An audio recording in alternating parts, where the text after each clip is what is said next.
Esse é um podcast que busca desnaturalizar as violências cotidianas, aprofundando reflexões. Talvez algumas histórias aqui te toquem pessoalmente, pois são as histórias de todos nós. Fica aqui então um aviso de gatilho possível.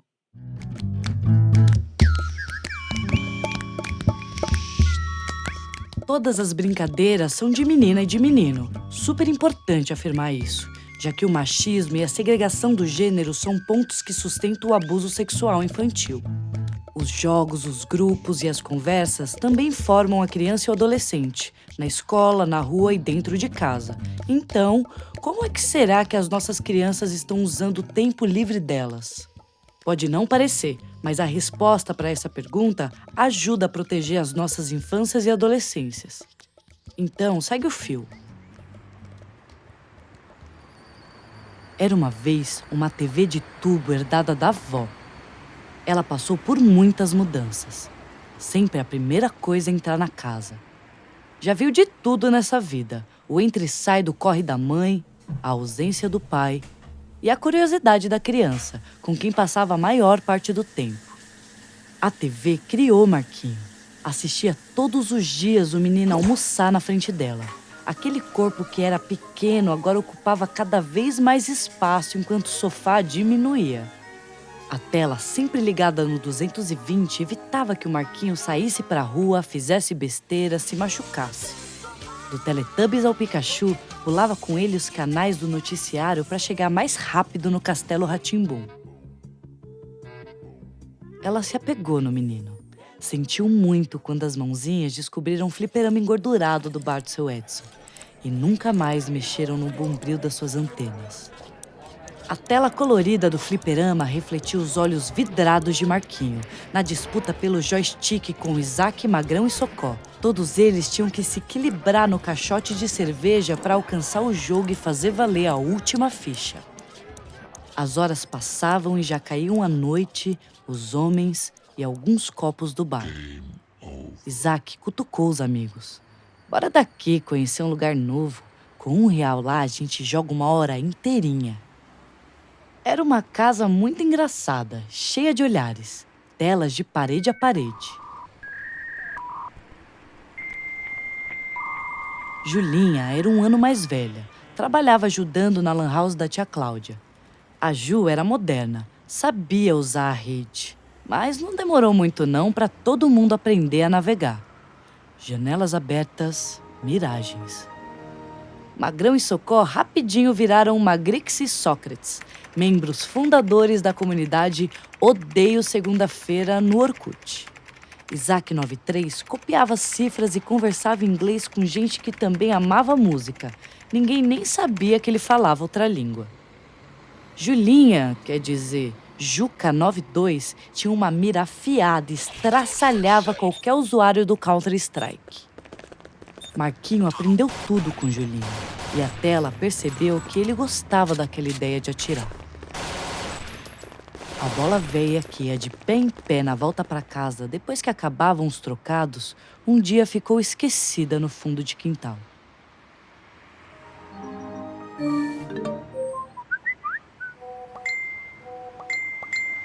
O tempo passava pelos ossos de Marquinho que doíam de crescer depressa. Agora o computador dividia quarto e acordava ele todo dia. Seus pais ficavam sempre na cola mandando tomar banho e fazer o dever de casa. Mas as partidas na madrugada eram as mais concorridas. A tela plana via os olhos dele arderem, mas só ganhava aquele mais dedicado. Não dava para desconectar. Sócrates saiu da sala. 3 da manhã. Sobrou Marquinho e Isaac 93 para a partida com Águia X, a DM da sala. Foram muitos dias do grupo jogando com Águia X, desenhando estratégia, vencendo, avançando, cativando. Isaac 93 saiu da sala. Ficaram tela a tela, Marquinho e Águia X. Esse jogador sênior tinha mais selos e partidas do que qualquer adolescente daquele clã. Águia X solicitou conversa por áudio. Marquinho permitiu. O fone de ouvido entregou uma voz grave, um pouco rouca. Marquinho estranhou. Pensava que o Águia era aquele cara do terceirão ali da rua de cima.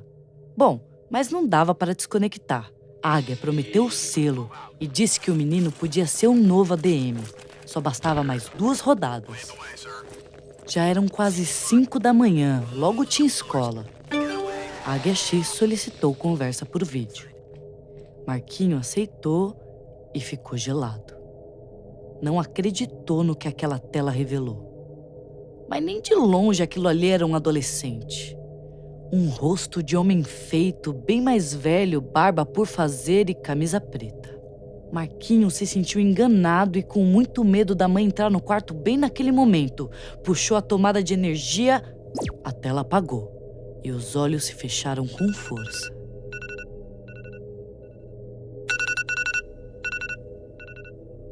O celular não podia entrar mais na escola. Marquinho penteou o cabelo, pegou a mochila e largou a telinha favorita esperando na mesa do quarto.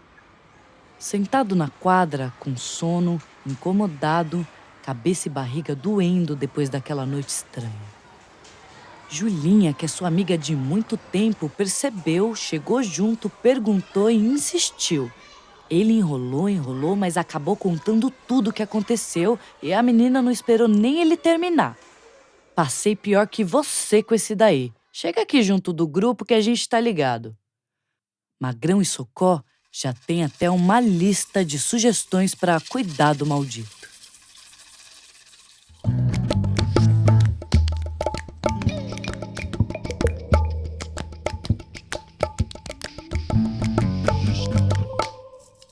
Bem-vindos ao nosso podcast. Eu sou a Luísa Kimoto, pesquisadora e sonoplasta da Cria Coragem, e vou conduzir essa caminhada sonora. Esse é o nosso 4º episódio, e ele encerra essa temporada chamada Cria Histórias. Então, gente, continuem compartilhando, ouvindo, comentando, que os retornos de vocês fortalecem muito a nossa luta. E muito obrigado por essa força. Bom, você chegou junto com a gente até aqui e deve ter sacado que todos os momentos históricos que a gente retratou aconteceram no século XX e XXI. E essa escolha não é à toa. Durante muito tempo na história, a visão ocidental europeia do que hoje a gente chama de infância não existia. A vida era dividida em 2, pré-adulto e adulto. Ali, perto do século XVII, a infância passa a ser considerada uma fase essencial da vida. E é só em 1959 que surge a Declaração dos Direitos da Criança da ONU, para dar importância e proteção para as infâncias e adolescências. Tá vendo? Esse conceito de criança e adolescente nasceu não tem 100 anos. Agora, como é que as comunidades afro-brasileiras e os povos indígenas daqui viam a infância ao longo do tempo? A professora Cláudia, no episódio 1, e o professor Cazé, no episódio 2, trazem algumas pistas. Vale a pena essa reflexão. Aqui falamos sobre revoluções, mas buscamos também detectar nesses períodos históricos o que influencia diretamente na propagação da violência sexual. Esses assuntos, tidos como tabus, precisam de dedo na ferida, mas também de entender onde foi que a violência nasceu e onde se esconde. Falaremos um pouco mais disso nesse episódio, abordando o gigantesco mundo digital para entender os problemas e as potências desse ambiente. Não dá para encerrar essa temporada sem mais uma vez destacar as memórias e os conhecimentos do nosso povo, que muitas vezes passam por apagamento. Tem tecnologia de luta nessas histórias que encontramos. Complexo, né? Mas se o assunto é difícil, cria coragem.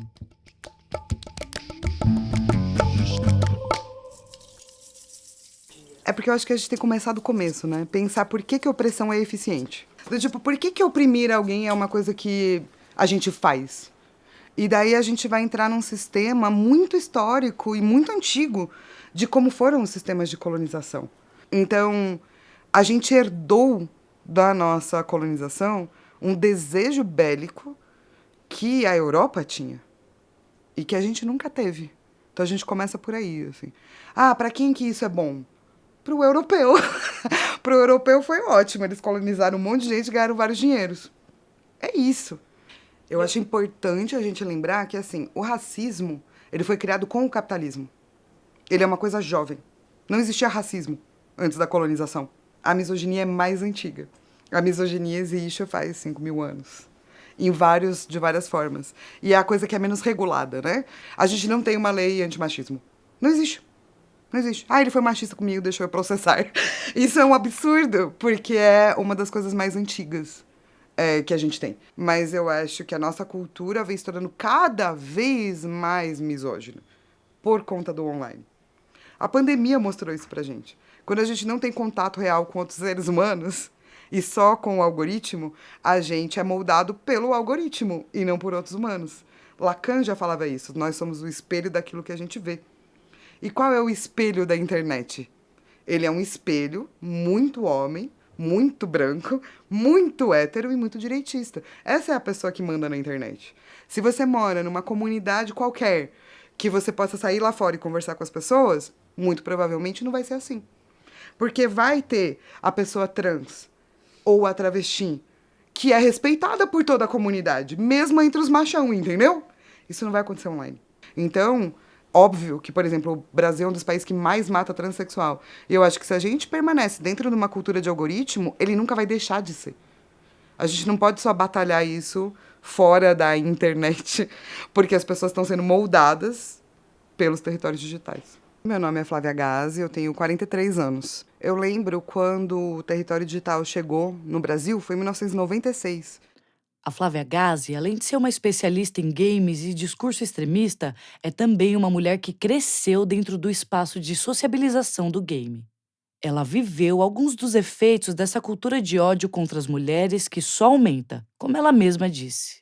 Buscamos a Flávia para ter acesso a esses dois conhecimentos, o acadêmico e o do corpo, que vive intensamente a realidade do virtual também. Meu nome é Rafael Braga, sou uma criança lá dos anos 90 e a gente tinha um tipo de acesso a telas, né, que era televisão em geral e tal. E essa mídia, o videogame, essa mídia interativa, ela surge quando eu já estou entendendo o mundo ali. E aí só me causa um fascínio. E aí a gente vai sofrer essa transição, meados de 2000, ali até 2010, de um acesso a computadores e internet que vai criar um outro momento tecnológico, tanto na periferia ou em qualquer território, e vai criar uma outra infância, né? A partir dali começa a surgir uma geração que já nasce com esse acesso às telas, né? Mas nesse período ali dos anos 90, estava acontecendo uma coisa muito distinta assim, na indústria norte-americana, que ia demorar um pouquinho para chegar aqui ainda no Brasil, que era essa separação entre jogo de menino e jogo de menina. E isso foi uma coisa intencional, feita pela indústria. Tinha uma guerra dos consoles, que era Nintendo contra a Sega, e aí tinham propagandas, né? A propaganda era muito feroz, assim, no lugar de, jogo da Nintendo é ruim, é de menina. E aí a Nintendo fala, não, jogo da Sega que é jogo de menina. E aí tinha uma propaganda da Sega que era, a Sega faz o que a Nintendo não faz jogo radical. Então foi se criando essa guerra dos consoles que depois foi migrar pro PlayStation, contra os consoles da Nintendo e da Microsoft, e que perdura até hoje, né? Microsoft, Sony, Nintendo. E isso vai fazer uma coisa terrível, que é criar a cultura gamer. O Rafael Braga é criador, pesquisador de game e um grande educador. Nessa conversa com ele, a gente conseguiu ter a dimensão de um aspecto muito cruel desse espaço digital. Para além da pouca regulação que causa situações de violência e vulnerabilidade, esse lugar também incentiva a propagação do machismo, o individualismo, a apatia e outros ingredientes terríveis no caldeirão dos abusos. Uma mistura que atinge e forma diretamente as crianças e adolescentes, e em níveis muito maiores do que os adultos. Que assim, a cultura gamer é algo que é até difícil de descrever, porque é essa coisa de criar esse menino reificado. Eu já ouvi a Flávia Gazi falar disso, que é o jogador rei, sabe? É um menino que toda a vontade dele tem que ser obedecida. A cultura gamer virou outra coisa a partir daí, e ela se aliou com a extrema-direita, e tem até quem defenda que foi um forte impulso para a ascensão do Trump e da extrema-direita como um todo no mundo, né? Então, nesse momento que a gente começa a ver essas coisas mais tóxicas, né? Então, essa tomada da extrema-direita, né, do território digital, ela é uma coisa que foi feita muito pensada, com muito teste, e hoje, pelo menos a Central Antiterrorismo da Europa considera esse um dos maiores, sei lá, centros, né, porque é difícil apontar para um lugar só, mas centros de terrorismo que a gente vive atualmente. Como a gente não regula territórios digitais, a gente trata eles como se fossem um mundo que não existe. É um número absurdo de células neonazistas no Brasil, e todas elas atuam nessas plataformas e nos territórios digitais com muita proficiência. Eu acho que o campo, tanto de esquerda liberal quanto de esquerda radical, esqueceu muito o território digital como um local de luta e batalha. Então, ele está totalmente tomado. É sempre sobre território. A disputa é sobre moradia, sobre demarcação de terras, mas também sobre território narrativo, território ideia e território corpo, né? Então, o território digital, para mim, foi um lugar de muita batalha. E eu acho que ele seria... Qualquer território seria por eu ser quem sou. Tipo, uma mulher de ascendência árabe, LGBT, que trabalha num mundo que foi muito masculinizado pela propaganda. Porque videogame foi masculinizado por propaganda, não pelas pessoas que jogam. Por outro lado, o território digital me deu tudo. Me deu tudo. Tipo, tudo que eu aprendi sobre empatia, eu sinto que eu aprendi no teatro e com videogame. Muito mais do que na faculdade de psicologia, por exemplo. Eu acho que eu entendi muito mais ali. E me deu minha profissão, me deu minha escrita, me deu a liberdade de ser quem eu sou também. Então, é um lugar de complexidade, tal como o mundo. Aqui é cria coragem, né, gente? Então bora complexificar essa ideia. O mundo digital não é o mal, ele é o reflexo da sociedade, assim como a escola, lembra? Lá dentro tem inclusive empatia e revolução, como a Flávia menciona. Então, por que e para quem é interessante demonizar esse território ao invés de alimentar suas potências?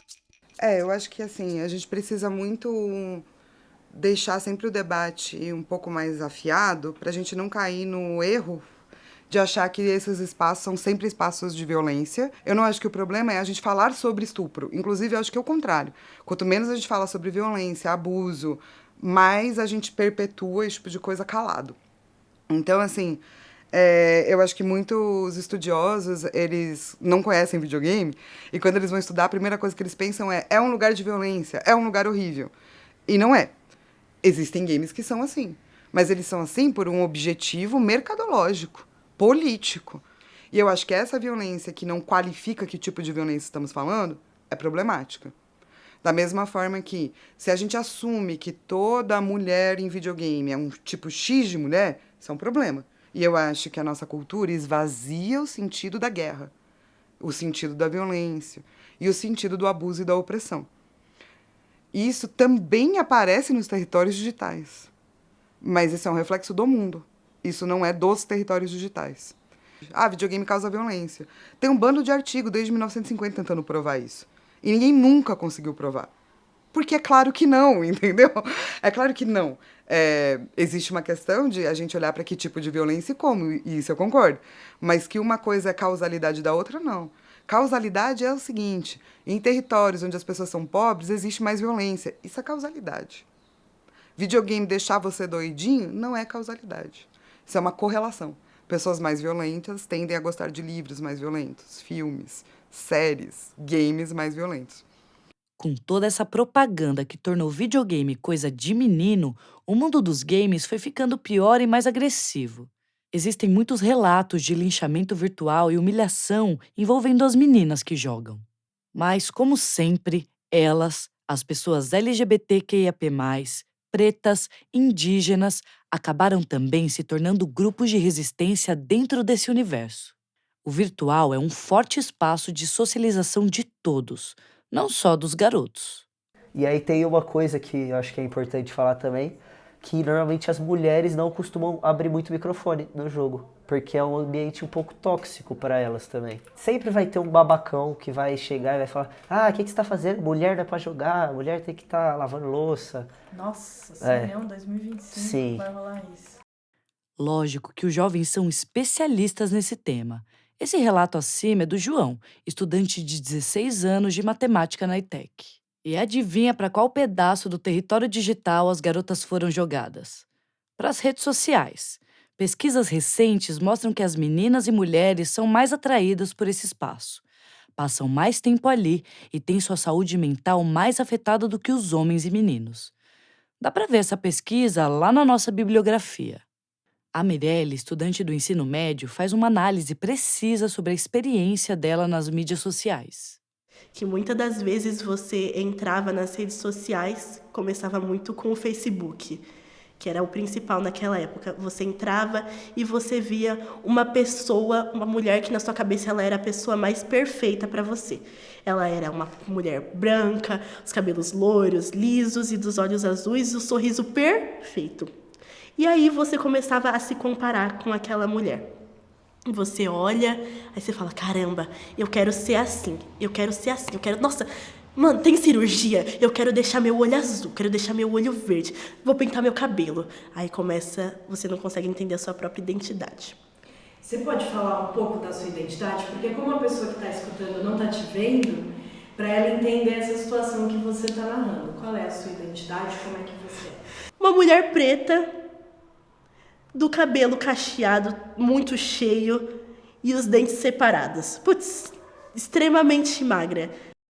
Mas o que é que atrai e também adoece as garotas nas mídias sociais? Aqui a Mirelle aponta a rivalidade, a comparação, a busca por aprovação.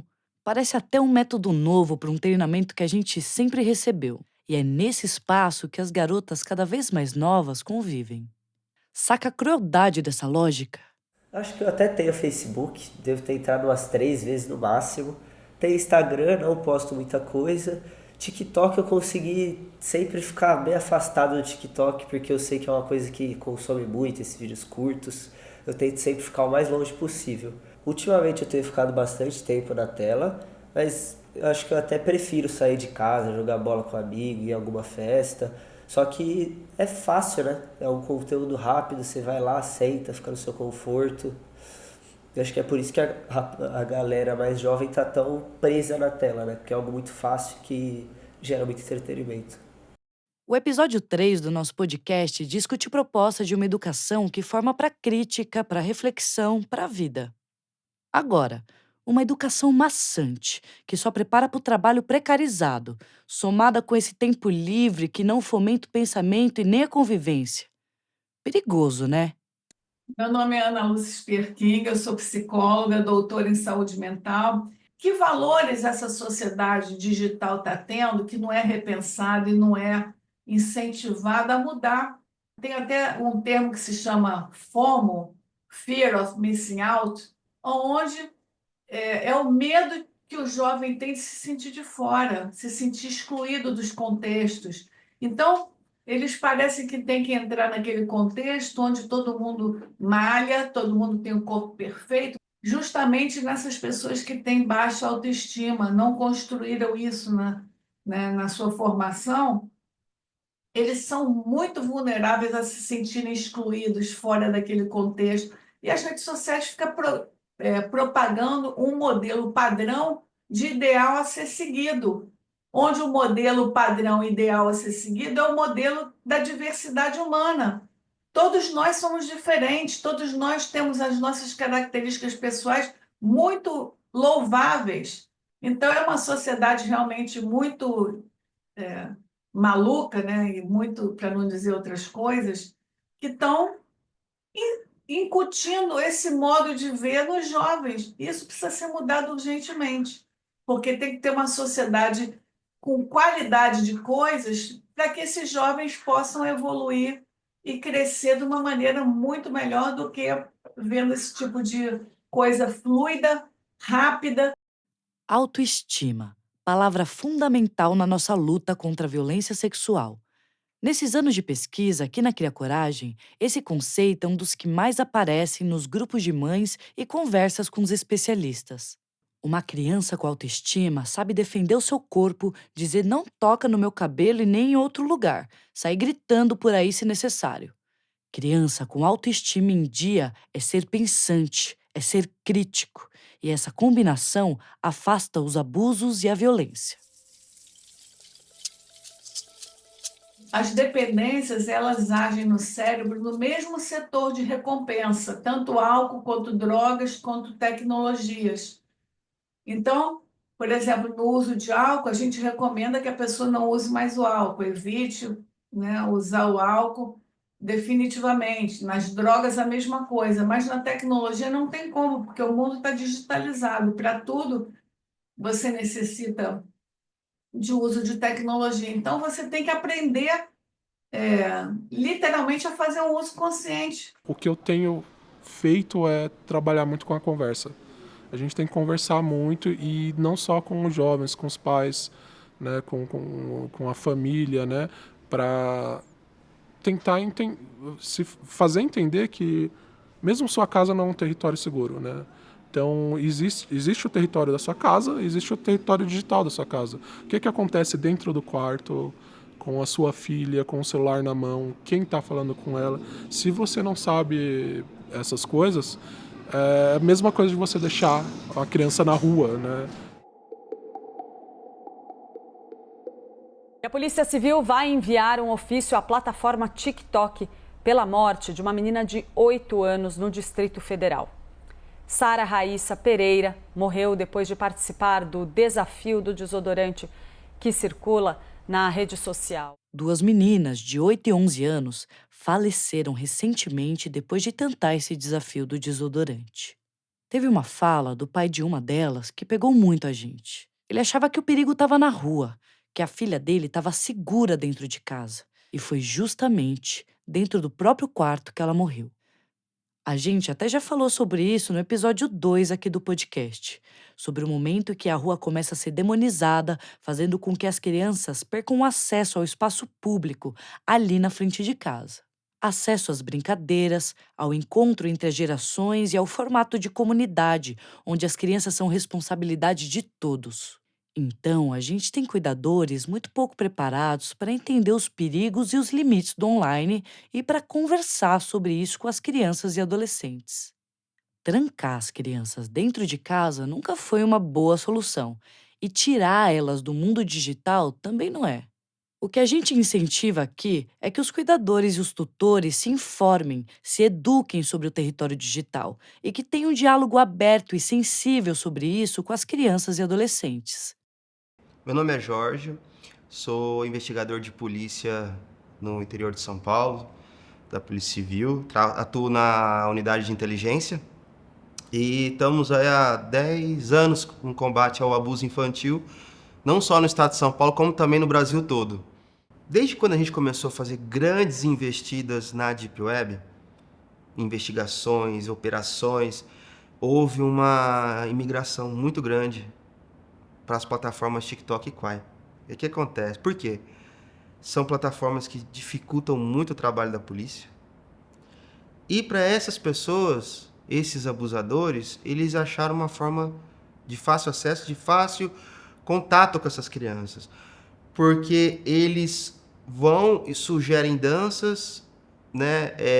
Muitas delas supervisionadas pelos pais, com os pais, sugerem ali vestes, tipos de roupas, e essas crianças vão produzindo esses materiais, né, querendo ganhar like, ganhar divulgação, notoriedade, e eles pegam esses materiais e transformam em materiais de abuso. E a gente percebeu que muitos pais apoiam, porque eles não enxergam que aquele material depois vai ser usado para um abuso infantil. Ele não enxerga isso. Essa foi, com certeza, uma das entrevistas mais difíceis que a gente fez. O cara tinha muita história para contar, e muitas eram sobre casos pesadíssimos e super complexos, mas outras eram reflexões sobre a facilidade que os abusadores têm de passear nos caminhos digitais. Na Deep Web não tem uma política de segurança, não tem norma, não tem regra. Predomina ali muito a liberdade sua de expressão e o anonimato. As pessoas usam isso para cometer crimes. A Surface ali, hoje, se concentra 90% dos casos de abuso. Quando o Jorge fala surface, que significa superfície em português, ele tá falando da internet que é acessível ao público, sabe? A camada que aparece nas buscas, tipo Google. Já a Deep Web, que em português ficaria web profunda, é a camada da internet que não tá na busca. Você precisa saber onde procurar essas informações, ou ser guiado por alguém para poder alcançar ela. Porque para se acessar a Deep Web, existe todo um mecanismo, toda uma robustez, todo um conhecimento. Às vezes a pessoa não tem disponibilidade de tudo aquilo ali para querer acessar um conteúdo, ele vai lá e procura dancinha no TikTok, né? Então é mais fácil, ele corre no TikTok, ele pega um conteúdo desse, do que acessar a Deep Web. A nossa luta é pelas infâncias, é claro. Por isso que a gente vai bater muito na tecla da regulação do espaço virtual. Até porque ele não afeta só criança e adolescente, mas toda a sociedade. Recentemente, o Supremo Tribunal formou maioria para que as empresas de tecnologia sejam responsabilizadas pelos crimes que acontecem em suas plataformas. Na prática, isso significa se comprometer a retirar conteúdos criminosos do ar sem a necessidade da ordem judicial. Hoje em dia, isso só acontece com ordem judicial, o que torna o processo lento e o estrago grande. A regulação protege diretamente dos abusos, mas também ajuda a combater discursos extremistas que são crimes no Brasil, como racismo e apologia a violências. O começo da radicalização de extrema-direita nesses locais é com 11 anos. Os alvos têm 11 anos. Você chega num conteúdo de extrema-direita em apenas 3 vídeos. Se você vai procurar Roblox ou Minecraft. E Minecraft ainda tem legislação anti-trabalho infantil, etc., que Roblox não tem. Eu não deixaria meu filho estar no Roblox, sacou? De forma alguma. Porque é uma plataforma de exploração de trabalho infantil, é uma plataforma cheia de abuso e eles não fazem nada. Olha lá, trabalho e abuso juntos de novo. A Flávia tá falando do Roblox. Ele veio lá no episódio 2 como exemplo da exploração da mão de obra infantil invadindo o mundo online. Depois volta lá para relembrar. Então a retórica da direita ela é muito simplista e, portanto, mais fácil de ser entendida, especialmente antes dos 25 anos. Porque nós somos um bicho que demora muito para se formar. O nosso córtex pré-frontal só está pronto aos 25 anos. E o córtex pré-frontal é extremamente importante para você aprender a regular suas emoções. É por isso que adolescente fica doido, entendeu? Tem a maior paixão, a pior decepção. Não tem córtex pré-frontal ainda. Então, onde que é mais fácil eu convencer uma pessoa de algo simplista? Até os 25 anos. Os adultos são responsáveis, na realidade, pela vida digital dos menores de idade, né? Porque eles têm toda a sua autonomia, nós temos que olhar para esse lado da adolescência, sim, com respeito e ouvindo esses adolescentes, né? Mas eles também têm um cérebro muito imaturo, não têm vivências, não estão preparados para lidar com esse grande caldeirão de diversidade de pessoas que interagem na internet com as mais diversas crenças, ideias e opiniões diferentes. A internet, esses jogos, essas coisas legais que os jovens fazem na internet, eles liberam muita dopamina, endorfina, serotonina no cérebro. Então, ninguém sabe, porque eles são leigos, o que está acontecendo. Mas naquele ambiente do jogo, eles fazem, por exemplo, criam um avatar, eles criam um personagem que os represente. Então, esse personagem é forte, é guerreiro, tem roupas legais, tem carro, tem parceiros, é poderoso. Tudo que às vezes eles não se sentem, porque geralmente na adolescência os jovens chegam um momento que tem baixa autoestima, o corpo fica meio, cresce umas partes, outras não, tem um crescimento irregular do corpo, é uma insegurança muito grande, uma necessidade de autoaceitação, de pertencimento a grupos. Então, eles ficam muito vulneráveis nesse ponto. Eles querem fazer tudo para se sentirem melhor. Sabe aquela série Adolescência da Netflix que estourou em 2025? Spoiler, ela conta a história de um menino de 13 anos que assassina uma colega de escola.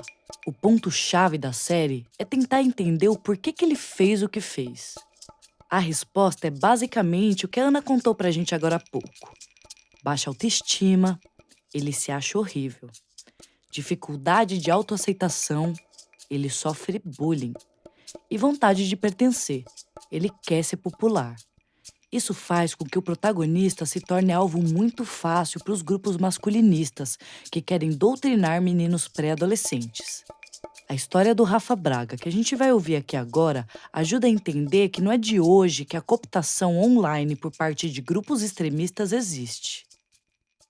Comecei a jogar, que jogo que eu queria jogar? O futebol, que tá ali, né? E os jogos de tiro, que era o máximo, o concurso, assim, na época, né?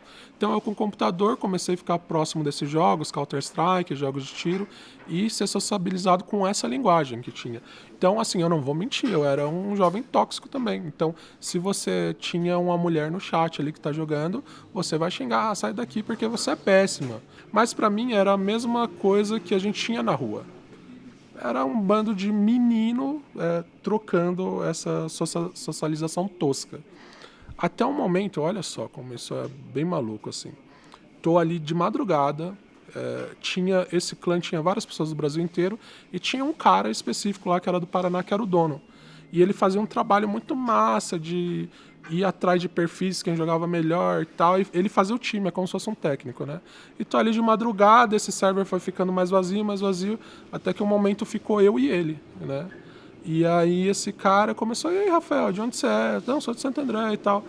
A gente ficou bem amigo. E aí todo dia de madrugada a gente tinha essas conversas, né? Um dia ele chegou no server, tava eu e ele, vamos tirar um X1 e jogar aí. E aí, o que você gosta de política e tal? Não, gosto. E ele era do Paraná, né? E ele começou não, você gosta de Segunda Guerra Mundial, assim? E o cara começou a me falar abertamente, tentar me cooptar pra ideologia nazista, assim, sem filtro, sem nada. Ele, não, porque Hitler era um cara legal e tal, você não acha e tal. E aí, eu levei um choque e fui fingindo, não, legal e tal, e fui meio que saindo. E aí, depois disso, de um tempo, eu fiquei muito em choque. Fiquei, cara, era um cara adulto me falando abertamente sobre o nazismo. E eu fui ver no site, assim, que era um grupo mesmo, né, e tal. O símbolo era uma águia. E aí tinha várias coisas que lembravam, acho que eu falei, cara, era uma galera lá nazista cooptando adolescente e tal. Durante um tempo eu larguei o hábito de videogame, assim, porque foi muito traumático. Eu falei, assim, porque eu não consigo nem descrever as coisas que ele me falou, assim. Coisas que eram muito mais que só um papo furado, era sexismo, era ideologia nazista, e eu percebi, poxa, cara, eu tava imerso no meio dessa galera tosca. Eu tô falando de, sei lá, 2006, 2007. Se naquela época já era assim, imagina o que acontece hoje em Discord, que são comunidades muito mais fechadas, e eu queria fazer até uma defesa. Discord é uma ótima ferramenta.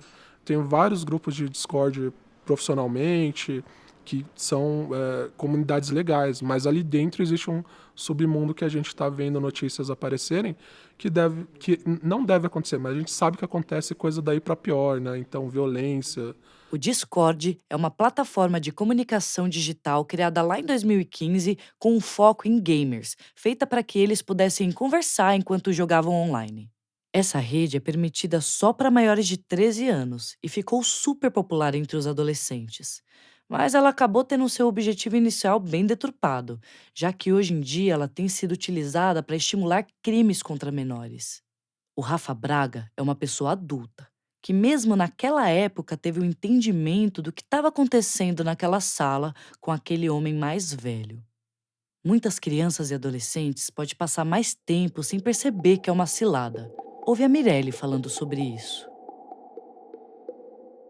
Eu recebi o meu primeiro celular da minha mãe e naquela época, como eu falei, era o Facebook.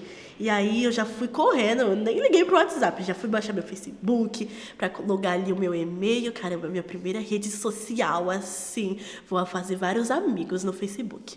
Aí do nada chega aquela mensagenzinha no seu Messenger. E aí começa aquela conversa. E aí você começa a conversar. No começo é uma coisa super natural, vocês estão se divertindo, vocês têm o mesmo gosto. Isso aconteceu comigo. E aí, quando você vai ver, a pessoa que você só queria uma amizade legal, alguém para jogar os jogos com você, pergunta se você pode mandar uma foto nua para ela. Aí a pessoa começa a te xingar, te esculhambar como se você fosse errada. E aí você percebe que aquela pessoa não é o seu amiguinho de jogo que tinha 9 anos, mas um velho de 44. Na época eu tinha 11 anos, só que isso deixou um medo tão grande do Facebook naquela época que eu desinstalei, desativei a conta e até hoje eu não tenho mais Facebook. Beleza, já sabemos da potência da internet para fazer a manutenção do sistema. Mas cadê as revoluções, as revoltas, as contranarrativas? Boa notícia, elas também estão lá e estão vindo com força. Elas são múltiplas e espalhadas com muitas protagonistas, assim como é o próprio território digital. Lembra lá das ocupações secundaristas relatadas no episódio anterior? Como será que elas teriam rolado sem o auxílio dos velhos eventos do Facebook para mobilizar tanta gente?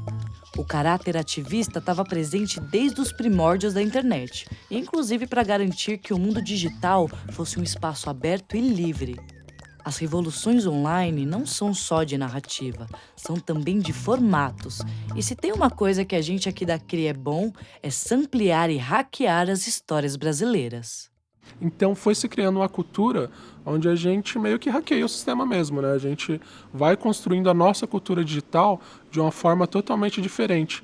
Isso faz o Brasil um lugar muito rico em ideias, um lugar muito rico em construção de imaginário. Então a nossa técnica é muito mais importante do que a nossa tecnologia de ponta aqui no Brasil, porque a gente não tem acesso, né, ao que o Norte Global tem, então a gente é muito mais ligado à técnica. Todo povo tem sua técnica, tem as suas cosmotécnicas, né? Então não só o computador é tecnologia, o tambor é tecnologia, o violão, enfim, os pincéis, né? Tudo isso são tecnologias que povos desenvolveram em períodos iguais, mas de formas distintas, né? Então por isso que são cosmotécnicas, né?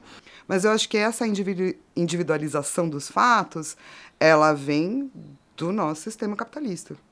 No nosso sistema capitalista somos indivíduos. Você tem que vencer. Você é SA, pequenas empresas, grandes negócios. Você é que está na frente, nunca é o coletivo. Imagina games que não vieram do capitalismo, como Tetris, como Disco Elysium, games brasileiros, games que são feitos na periferia. Eles têm outra coisa, né? Tipo, tem muitos games no Brasil que são feitos em associação com aldeias indígenas e ajudam até crianças indígenas a se alfabetizarem. Isso não é o mercado do capitalismo tardio, mas você não vai ver esses jogos. Você vai ver o Call of Duty. Mas a maneira como a gente faz videogame hoje e como a gente joga, ela está totalmente imbuída dentro do capitalismo tardio. Então, ela é extremamente individualista. Tanto que as histórias que a gente conta, isso não é só no videogame, é em tudo. São histórias da jornada do herói. O que é a jornada do herói? A jornada do herói é uma estrutura narrativa criada por um homem branco, europeu, baseado em outro homem branco, europeu. Pois é, Flávia. A gente também não aguenta mais essa história baseada na jornada do herói e na individualização das lutas e pautas que, na verdade, são estruturais e coletivas. A boa notícia é que dá para usar o espaço digital para combater esse ideal de heroísmo. O mundo online também é ótimo para a gente criar o sentimento de pertencimento e de percepção da força do coletivo. As comunidades e relações podem sim mudar o curso das coisas. Oi, gente, eu sou a Maria Fernanda. Eu estudo no DAMI também, eu sou presidente do Grêmio. Atualmente eu faço parte da UMES, que é a União Municipal dos Estudantes Secundaristas. Eu acho que as pessoas estão mais ligadas às redes sociais hoje em dia, então se a gente posta uma coisa lá, tem um público-alvo certeiro ali que vai começar a compartilhar, vai começar a dar valor. Então, assim, a gente vê um post sobre um ato no Instagram, a gente vê, é perto da minha casa, no horário que eu posso. Vou estudar mais sobre isso, vou ver se eu vou. E se não tivesse as redes sociais, a gente iria ter que ir pessoalmente, iria ter que panfletar, iria ter que bater na casa das pessoas, falar, vai ter isso, tal lugar. Então, as redes sociais, elas ajudam a gente no compartilhamento e na divulgação, para a gente trazer pessoas. A Maria Fernanda estuda com a Mirelle no ensino médio e é presidente do Grêmio da escola. Então, ela experimenta a mobilização online de muitos jeitos. Existe um monte de grupos de pessoas trans, de pessoas racializadas, de pessoas periféricas, em todos esses jogos, onde elas criam conexões de verdade. Na nossa pesquisa, a gente percebeu que tinha muita gente que morava numa cidade muito pequena. E, às vezes, não existia outra transexual preta, entendeu? Para ela conversar. Ela ainda não conhecia essa pessoa, mas ela conhecia dentro do jogo. Então, é um momento de troca que é valiosíssimo, que era para isso que a internet deveria ser feita. Você tem revoluções o tempo todo. Então, você tem movimentos gigantescos de resistência, de aprendizado. Durante a pesquisa para esse episódio, o Alexandre Kishimoto, nosso antropólogo, pensou numa pauta que já existe, propondo reconexões para todo mundo, inclusive crianças e jovens. São propostas de vivências com o outro, com o próprio corpo e com o território onde se vive. É a prática do bem viver, alternativas de conexão comunitária e um modo de estar e de se relacionar com a natureza.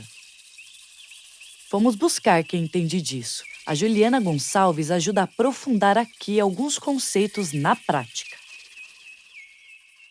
Sou Juliana Gonçalves, sou jornalista, sou ativista dos direitos humanos, pesquisadora, sou mãe também de um menino de 10 anos. Eu acho que eu sou, antes de tudo, uma pessoa inquieta, assim, sempre fui perguntadeira, assim, sempre fui questionadora e acho que tem muito disso também na minha pesquisa e por que eu me encantei pelo bem viver, né? Então, o bem viver, ele é algo que, de fato, vai apontar caminhos para uma outra construção social. A Juliana Gonçalves estudou o bem viver, que ela conheceu na Marcha das Mulheres Negras de 2015.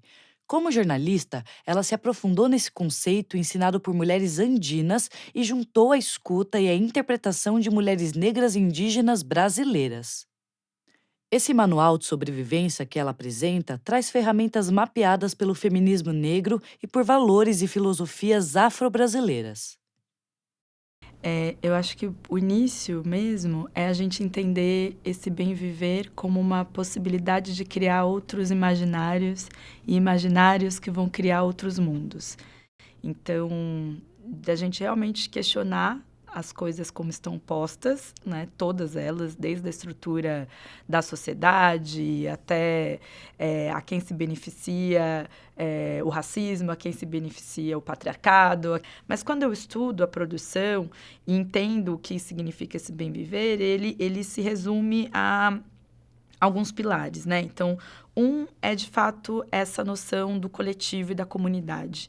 Não há em sociedade como a gente falar de um bem viver num olhar individual. Então, acho que a primeira coisa que eu acho que é muito revolucionária no bem viver é a gente realmente entender a sociedade a partir de uma outra construção, que não é essa construção de classe, que não é essa construção de castas, que não é essa construção que hierarquiza saberes, que hierarquiza conhecimento. Então, a gente tem que falar de comunidade, né? E não só de uma sociedade ampla. Acontece que o veneno também pode ser antídoto. E essa mesma internet que adoeceu as nossas crianças e adolescentes durante a pandemia da Covid também pode ser usada como um espaço de conexão com comunidades, brincadeiras e relações do mundo real. Todas essas coisas que os anos de quarentena tiraram das nossas crianças. O João, por exemplo, aquele estudante da ITEC, ele se mudou para o Jardim Pirituba, em São Paulo, na pandemia. Ele tinha 8 anos e ele ficou sem contato com esse bairro até que... E aí apareceu lá um shorts do YouTube, né, de batalha de rima. Aí eu vi, caramba, nossa, que legal. Comecei a acompanhar mais, né, mais de perto. Aí eu comecei a ver uns vídeos mais longos, ver os compilados de rima, até que eu vi uma batalha ao vivo, só que ainda na internet. Aí uma hora teve lá um evento muito grande de batalha de rima e eu comprei um ingresso para ir na Batalha da Aldeia, né? Batalha da Aldeia especial de 8 anos. Esse foi o primeiro que eu fui, né? Eu gostei muito, assim, foi muito da hora e foi algo que eu conheci da internet, né? Normalmente eu nem saio muito pra fazer coisas aqui, eu encontrei no próprio lugar que era do lado da minha casa, algo que eu nunca ia perceber por causa da internet. Eu encontrei algo no meu bairro. E a comunidade vai se criar a partir dos territórios, né? A partir dessas vivências específicas e que vão se ampliando em diversos sentidos. Tem gente que fala de sonho ou utopia, mas eu prefiro falar, até citando o Nego Bispo, falando de imaginário. Então, a utopia pode ser aquela coisa que a gente nunca vai alcançar, mas que talvez valha a pena o caminho mesmo assim, né? E o imaginário, eu acho que dá conta de ser algo que, bom, vamos imaginar e, a partir disso, conseguir abrir o olho, acordar e viver aquilo de alguma forma. Esse outro ponto também que eu trouxe, né? Então, a diversidade. Então, quando a gente pensa numa construção, principalmente nós aqui no Brasil, que fomos colonizados, assim como boa parte aí do mundo, né? Por meio de Europa e das Américas, como a diversidade é sempre visto como uma coisa ruim, né? Tipo aquilo, o inferno são os outros, é o outro que tem problema. Então, como essas sociedades entendem que não, que a diversidade é algo positivo e é algo que nos ajuda a caminhar melhor e não ao contrário. Então, eu não tenho uma necessidade de te catequizar ou de fazer você pensar como eu penso ou de impor a minha cultura para você. Então, a diversidade enquanto uma ferramenta. O Diogo Carvalho, estudante secundarista, que também deu entrevista no episódio 3, enviou uma reflexão sobre como que ele tem se sentido no universo do online. E ultimamente tem sido prazeroso ver que o meu corpo é representado de diversas formas diferentes, entende? A internet, o meio digital, a área digital, ela vem com grande força nesse movimento de autoaceitação, de você enxergar o seu corpo como potência. Diversidade como ferramenta, sim, lutando pela vida em uma guerra de narrativa. Essa pauta amarra muita coisa nesse nosso episódio. O padrão mais disseminado pelas redes não é só o de beleza, branco, jovem, etc. O que adoece as pessoas no espaço digital e fora dele é também uma normatização de como ser, como amar, como existir. A diversidade é contrafeitiço, quebra o padrão. O seu passeio no digital é de cura ou adoecimento? E das crianças que te cercam? Dá para buscar outros conteúdos com elas? Aqui, na Bibliografia e Canais da Cria Coragem, a gente tem um compromisso de indicar materiais que possam propagar diversidade. O Rafa Braga lembrou de um exemplo prático dessa batalha no online. Então, se a gente for pensar, por exemplo, no maior portal de educação do Brasil, né, que talvez as pessoas saibam qual é, ele é um projeto de criação de narrativas que são falsas e que é uma invenção de um apagamento de toda a história do Brasil para contar uma outra história. E aí esse portal é riquíssimo, ele tem investimentos milionários ali e ele está aí com propaganda o tempo inteiro para as crianças, para os adolescentes e ainda por cima ele está entrando na escola pública através de autoridades que estão contratando e inserindo mais dinheiro para que se crie esse projeto contando toda uma outra narrativa sobre o que é o Brasil. E aí, dentro da tecnologia dos videojogos não é diferente, né? A gente vai ter ali uma intenção de que essas narrativas que sejam contadas não sejam as narrativas que falem sobre diversidade, que falem sobre o povo preto, que falem sobre a periferia.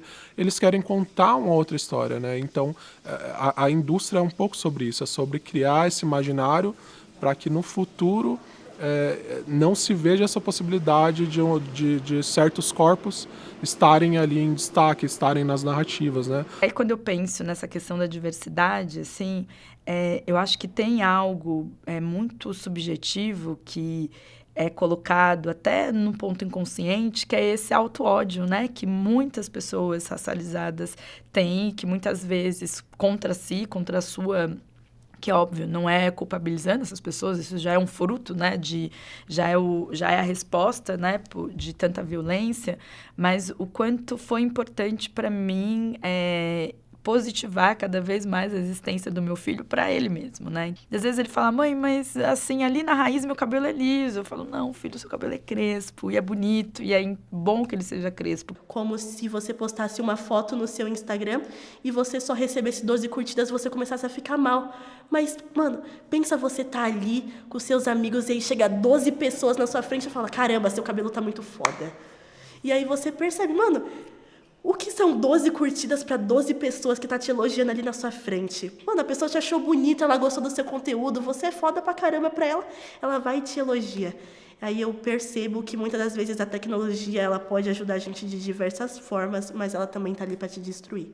Então, que não existe bem viver sem a gente realmente tá lúcido, né, das coisas, de como pessoas confusas e menos lúcidas são facilmente tuteladas, controladas, e essa relação do corpo com a natureza. Então, assim, uma amiga muito querida, que chama Carolina Amanda, ela fala assim, que o corpo tem tudo que a natureza tem, né? Então, quando a gente pensa em sais minerais, quando a gente pensa na água, então, como esse culto, né, à natureza, que é tão intrínseco a esse bem viver, quando ele fala sobre mulheres, a gente está falando também sobre o nosso corpo, e a gente olhar o corpo, entender o corpo enquanto um lugar soberano, um lugar do ritual. E, por fim, esse lugar do descanso e do ócio, como é importante esse lugar, né? Então, isso, né, que o Bem Viver nos convida ao ócio, assim como um tempo não produtivo e não tutelado. Você fica, às vezes, tão presa nessa tecnologia que você não consegue ficar no foco principal. Que, às vezes, a sua amiga tá ali falando de uma coisa tão legal pra você, ela conseguiu uma oportunidade única, e você tá lá. Olha esse vídeo, amiga. Nossa, vou pintar meu cabelo dessa cor. E às vezes ela tá passando por um momento tão difícil e você é aquela única pessoa ali que tá do lado dela e ela só quer conversar com você porque pra ela, você é o porto seguro dela. E aí você olha depois de um tempo, às vezes você tá em casa do nada. Acabou a luz por causa da chuva, não tem celular, não tem nada. É você e você ali. E você começa a perceber, caramba, ela tava falando daquilo pra mim, né? E eu não dei apoio pra ela. Nossa, aquilo era tão importante, caramba! Esse cuidado e autocuidado foi, talvez, a primeira percepção das mulheres negras desse bem viver.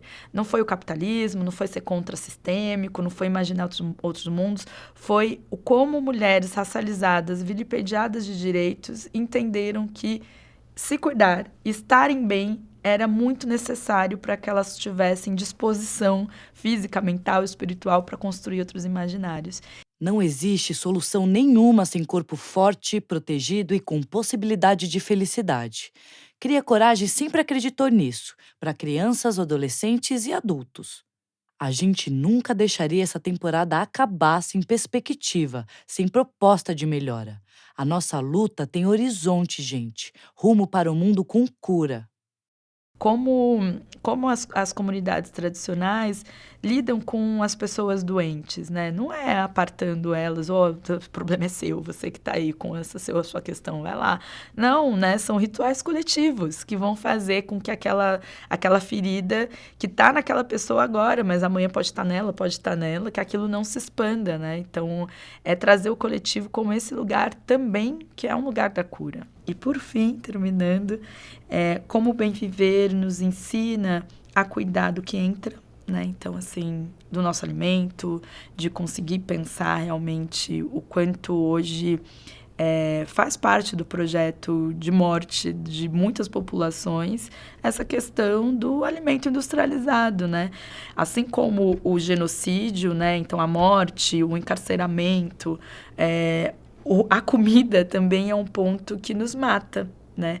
Então, como a gente precisa aprender a entender o que entra, mas também o que sai da nossa boca. E aí, o que sai é no sentido mesmo do poder das palavras, né? Do poder das palavras.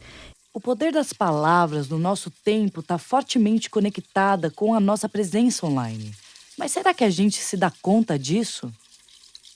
O que produzimos e postamos são palavras feitiço, que podem caminhar no mundo e interferir em realidades que nem imaginamos. Se a palavra é flecha, por onde voa? O que encontra? Quais alquimias queremos que elas provoquem? Quando a gente começou a fazer campanha para a desradicalização, todas elas funcionaram. Todas elas funcionaram. E isso também tem muitos dados, né? Se você pega até o velhinho que está lá vendo um bando de notícias de extrema-direita e você troca essas notícias de extrema-direita por apenas notícias, ele tende a relembrar das suas conexões humanas e parar de ser de extrema-direita em muito pouco tempo. Então eu acho que o que foi instrumentalizado pela extrema-direita foi o nosso medo. A gente tem que parar de deixar que instrumentalizem o medo das crianças. É isso. Esse é o nosso papel. Porque uma criança que tem receio, que entende de onde está vindo seu medo e atua no mundo, é uma criança com potências infinitas. Uma criança que atua apenas pelo seu medo é uma criança que tem um caminho só. E o caos não está no porvir, o caos está agora, né? Aqui, né? Quando a gente... Não nós aqui, obviamente, mas quando há a normalização mesmo, né, dessas violências, como a normalização de abuso, como a normalização como parte de uma engrenagem, parece até que o corpo está sendo sacrificado em nome de algo maior. E não tem algo maior, né? Não há... o que há é o grande capital se fortalecendo cada vez mais em detrimento das pessoas, assim. Então, Bem Viver aponta caminhos sobre o que vem depois do caos. Eu acredito, sim, que ancorado no Bem Viver a gente pode falar de infâncias mais saudáveis, infâncias onde esse número de abusos que existe seja realmente diminuído e muito a partir de uma emancipação, né, que não é só daquela criança, mas de todo um sistema em torno dela, né? Então, essas crianças precisam também de adultos saudáveis, né, para poder fazer esse papel de fato de proteção e para alimentar essas crianças de ferramentas de autoproteção e autopreservação, né? Que jornada! Nessa temporada, tocamos em várias feridas, tentando curar algumas delas. São muitos os espaços onde a opressão acha morada. Quais são as falas do nosso dia a dia que sustentam o pensamento machista, racista, que é a base da exploração das minorias?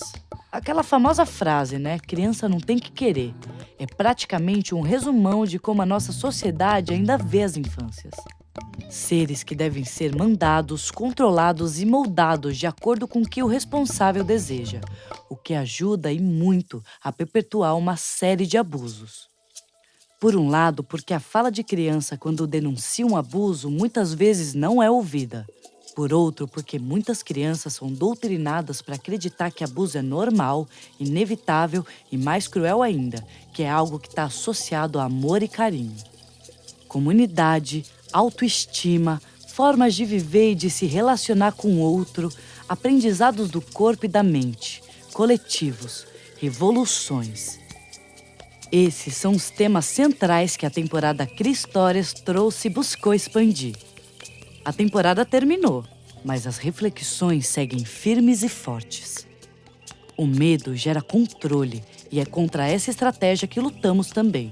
Esperamos que você tenha encontrado aqui alguma esperança, solução ou ferramenta.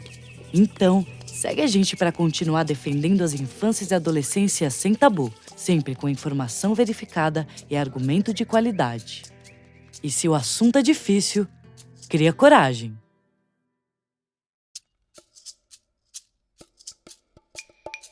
Esse podcast é uma produção de Cria Coragem, realização do Instituto Sarê e Bruta Mirada em parceria com o Galo da Manhã. Eu sou Luísa Kimoto, pesquisadora, diretora de sonoplastias e narradora desse podcast e da plataforma Cria Coragem. Concepção de equipe Cria Coragem. Direção e pesquisa, Alicia Pérez. Roteiro, Alicia Pérez, Alexandre Kishimoto, Júlia Rufino, Luísa Kimoto e M. Batalha. Codireção e montagem de Júlia Rufino. Produção de Heloísa Feliciana. Coordenação de pesquisa de Alexandre Kishimoto. Desenho de som, mixagem e finalização, Luísa Kimoto. Trilha sonora de André Ryuji e Luísa Kimoto. Captação em estúdio de Conrado Góes. Comunicação de Estúdio Verbo e design de Diego Garcia. Nossos entrevistados foram Juliana Gonçalves, jornalista, pesquisadora, gestora de projetos e articuladora política. Rafael Braga, design de jogos, arte educador e fundador do Subsolo Games. Ana Lúcia Spear King, psicóloga clínica, doutora em saúde mental e fundadora do Instituto Delete, uso consciente de tecnologias. Flávia Gazi, jornalista, escritora, professora e pesquisadora de jogos digitais. Mirelle Santana e Maria Fernanda Barbosa Bina, estudante do ensino médio, membro e presidente do Grêmio Estudantil da Escola Martim Egídio Dami. João Juliette Rosa Andrade de Souza, estudante do ensino médio da ITEC. Diogo Carvalho, Emily Gonçalves Noronha e Sara Miller, estudantes do ensino médio. Nilma Bentes, engenheira, agrônoma e escritora e ativista do movimento negro e de mulheres negras na região amazônica. Nesse episódio, utilizamos trechos de áudio dos canais CNN Brasil e Cria Coragens disponíveis no YouTube. A Cria Coragem é uma plataforma idealizada por Elisa Bracher e Ana Cristina Sintra. Nos nossos canais, você pode conhecer mais conteúdos e se juntar a nós na luta pelo fim do abuso sexual contra crianças e adolescentes. Nosso site é o criacoragem.com.br e o nosso Instagram é @somoscriacoragem. Obrigada e até a próxima!